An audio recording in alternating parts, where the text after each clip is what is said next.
All right, what is up? So as you guys know, I race at Texas Mile with my Corvette, and the motor I built for it is a 402 cubic inch LS. It started life as a Gen 4 6-liter iron block that I then put a 4-inch stroke Smetting crankshaft with Smetting H-beam rods and a nice 2618 alloy piston. The short block is built to handle about 1,300 horsepower. It's fully studded with ARP 2000 studs, has all the good bearings. The ring gaps are large, so that short block is designed to take a lot of power because down the road, we are going to twin turbo that motor. However, I'm not ready to twin turbo it yet because I still want to do some stuff naturally aspirated. It's a little easier. And as you know, when I built that engine, I put my old CNC ported 243 cathedral port heads on there. Really choked it down. It ended up only making 537 rear wheel horsepower at like 6,600 RPM with a Holley high ram, and the camshaft, I never saved the cam card. I think it's 245, 257 duration at 50, which should be an over 7,000 RPM peak horsepower LS combination. However, I put really small heads on it because at the time that's all I had. But today, that changes. These bad sons of bitches are LS3 CNC ported cylinder heads. This is a 270cc port that we came up with in-house. It's fully ported on the exhaust and on the intake. We took a factory LS3 casting, did a whole bunch of analyzation with our flow bench and dyno, and came up with a port that we feel like is the best all-around do-it-all port for stock displacement street guys, including someone like me who is a high RPM large displacement stroker engine. They are going to come with the OEM hollow stem valve. These valves are 86 grams. They're actually 2 grams lighter than the exhaust valve. When these valves are constructed, this stem is actually hollow, and that makes them super lightweight, and that's extremely important at high RPM because a lighter valve is easier to control on the valve spring. So I'm going to use those valves. Very nice valve job on our new machine. Very excited about this head program. And today I'm going to smack it with a hammer and cut 80 thousandths, possibly more, 80 to 90 thousandths off the deck, because I want my motor to be 13-to-1 compression with these heads. So because this is an OEM LS3 casting, it comes with a 68cc chamber. On my engine, that chamber would result in about 10.7-to-1, I think, from memory. My old 243 heads I milled down to a 58cc chamber, which gave me like 12.2-to-1. I want to mill these down until I have 13-to-1 compression, which on paper, on math, is 80 to 90 thousandths of how much I need to mill these suckers. The rule of thumb on LS heads is 6 thou per cc. However, I would imagine that as you keep milling this down and down and down, it's going to require more milling to take a cc off the chamber. So I'm going to start at 80. I'll pull the head off the machine, we'll cc a chamber, see where it is, and then we'll go from there. Quick disclaimer, due to casting, core shifting and whatnot, the program doesn't totally clean up the cylinders all the way. You can see in a couple spots, so I'll come back by manually and smooth those areas out by hand and do a little cleaning up work there. Out of the box, as these flow about 360 CFM at 600 thou valve lift. So that alone is going to be a massive horsepower increase over the small cathedral 243s, along with going from 12.2 to 13-to-1 compression. I think it might be possible that we have a combination that could potentially go 200 in the standing mile in Texas later this October. So that is my goal, just so you know. And I'm pretty excited. So I'm gonna get to work. I'm gonna assemble these heads with my really good valve springs. I'm running a PAC 1207X, if you wanna know. I'm running their matching titanium retainer all the pack parts, because with my application, these heads could push it to where I will be revving to probably 7,800 RPM. I am adding an oil accumulator, a massive 3-quart Moroso Oil Accumulator, because with a wet sump LS design, after you get past that 7,500, 7,600 RPM mark, it's going to cavitate. I don't care what you do, it's gonna happen. So I added the accumulator as a big band-aid because I'm not quite ready to go dry sump yet. Probably do that on the next motor. So yeah, let's get to work.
Now you can see those big ports all nicely cleaned up, no more casting flash, super smooth. Realistically, guys, that probably was worth absolutely nothing, but I just kind of wanted to do it because it's my own engine. So now, the heads are super clean. I made sure the valve stems have absolutely no debris in them, and we'll lubricate the valves and start assembling.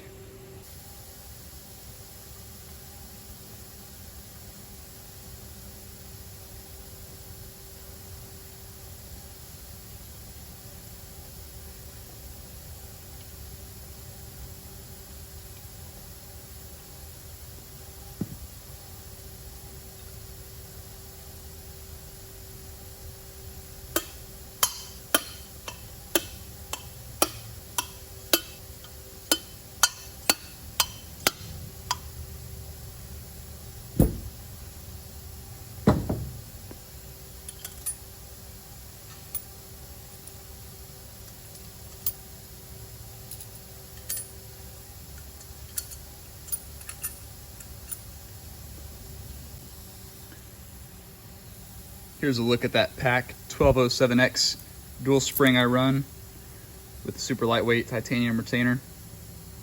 It's always important to keep weight as low as possible on the valve side of the rocker arm, because this is moving the most compared to the push rod side because of the ratio. And so we'll go as far as, if you look at this retainer, see how much smaller it is than the actual diameter of the spring. And so you'll just start finding little things that you can do to free up the weight. It's not uncommon for extremely high-end race engines. They'll come through and they'll pedal the retainer. And what that means is they'll come through and they'll grind notches on it, making it kind of look like a flower petal to remove that weight. And then they'll come through and drill holes in it in places where you don't need the strength there. Kind of cool. That stuff is usually reserved for super high RPM drag race engines, because the engines are going to come apart and have the valve train rebuilt very frequently. So it just needs to make a couple passes down the strip. Whereas for street car stuff, I'll just do a really small diameter retainer and not worry about drilling it or carving out the retainer.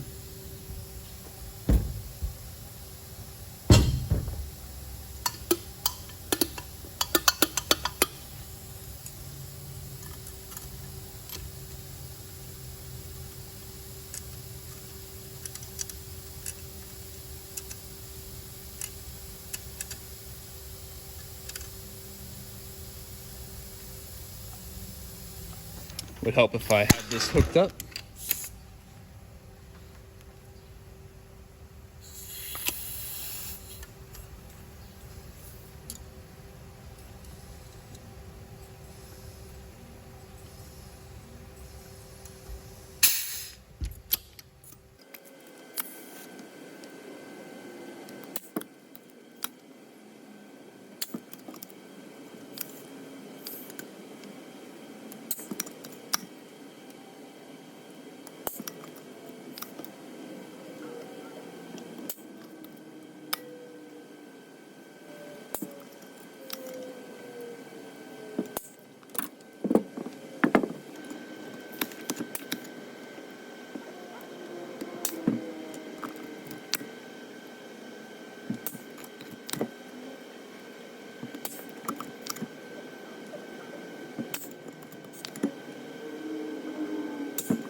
There it is. New assembled heads for old Ricky boy. Now, to be fair, because of the super nice valve angle on LS heads, you can actually mill these a bunch with the valves assembled, and that just makes it a little easier for me when I go to CC everything. You can see the valves are way below the deck on the head itself. So we have a lot to mill before we actually hit the valve.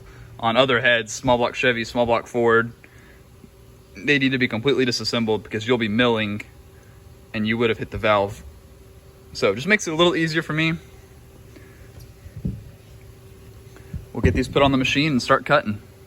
Before I start milling these heads, let me know in the comments below how much power you think I'm gonna gain from going from 12 to 1 243s to 13 to 1 CNC ported LS3 heads.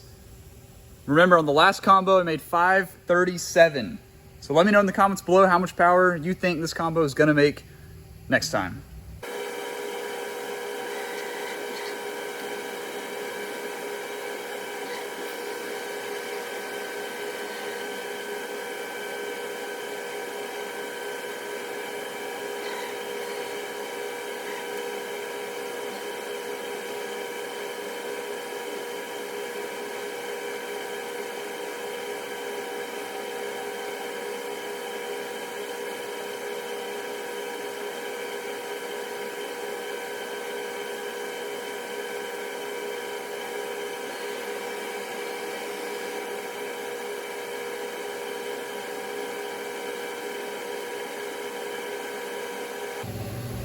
Right now, what I'm doing is I'm making sure that the deck of the cylinder head is perfectly parallel to the cutter on this mill.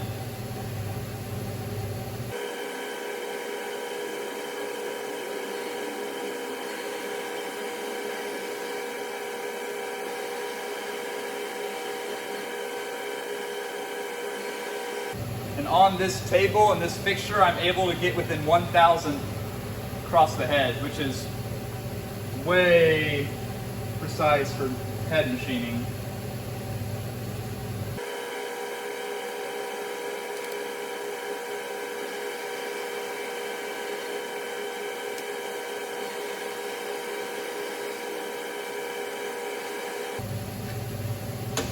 All right, now that this table is locked in place, I'm going to zero out the vertical axis to the head, and then we're officially ready to start whacking it.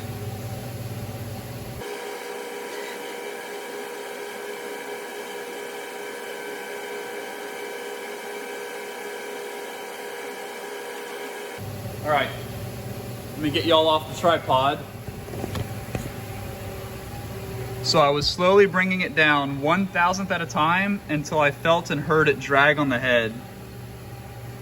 And you can tell that we're parallel because we're hitting here. It actually does not hit here, but then it comes back and hits here. That's not the head flexing, that's from GM machining it. It's not perfectly flat, but we're within 1,000th of an inch. That's more than enough for accuracy on a cylinder head. So I know the table's good. I know I found my 0 point, and now I can start making my rough cuts.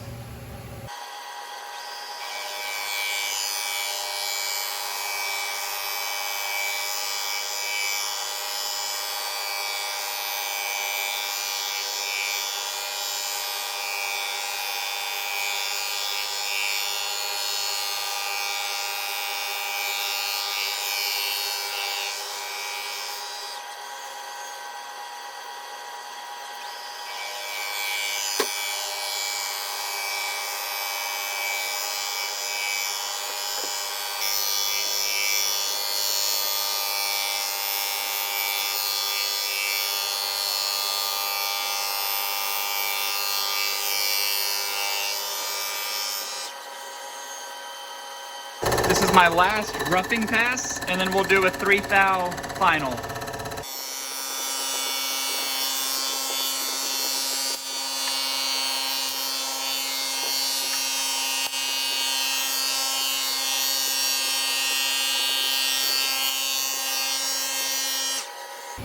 Okay, now for the final pass, I'm going to slow everything down and take a very light 3/1000th cut.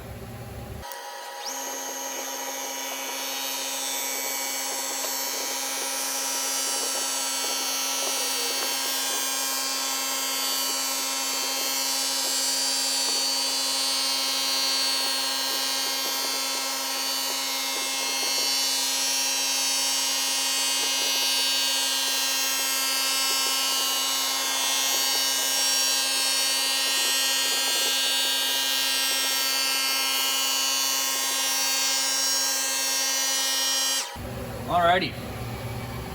That ended up being 83 thousandths of what I milled. In order for me to be 13-to-1 compression,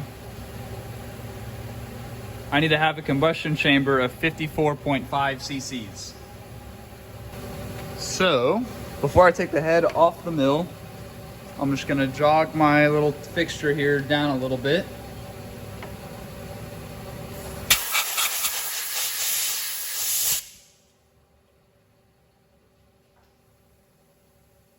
Clean up a chamber, stick a spark plug in it.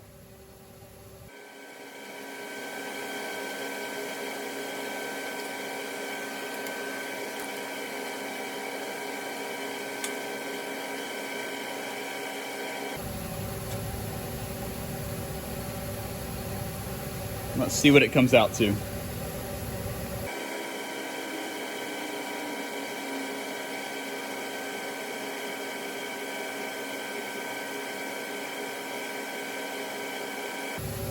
Okay, I had one little bubble form in the corner that I couldn't get to, but right now we're at like 55.5 cc's. So I only have one more cc to go. I'll give it another, actually let me do the math on that. So these heads were 68.5 starting, minus, I'm gonna round up to 55.5, which means we have removed 13 cc's from the chamber with 83 thousandths. So 0.083 divided by 13 means right now every 6.4 thousandths we're removing 1 cc. I want to remove one more full cc, so I'm going to give it a 6, we'll call it a 6.5 thou cut. But unfortunately now I have to recenter the head to the cutter.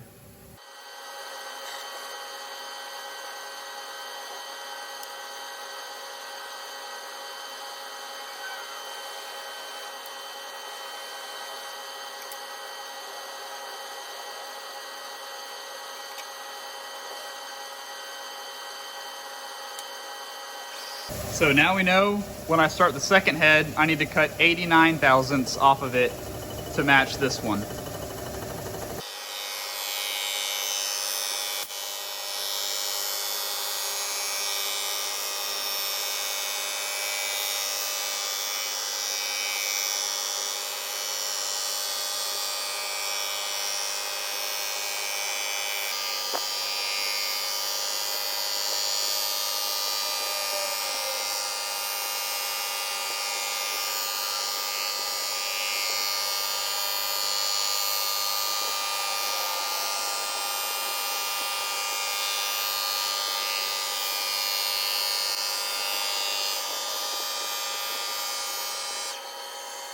Before I take this head off the fixture, I'm going to deburr all of these really sharp edges now that have a lot of buildup on them.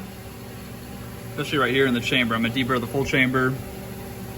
But all in all, that should be, or it will be, a 13-to-1 compression badass little ripper. I'm very excited. I cannot wait to get this engine fired up with these new heads.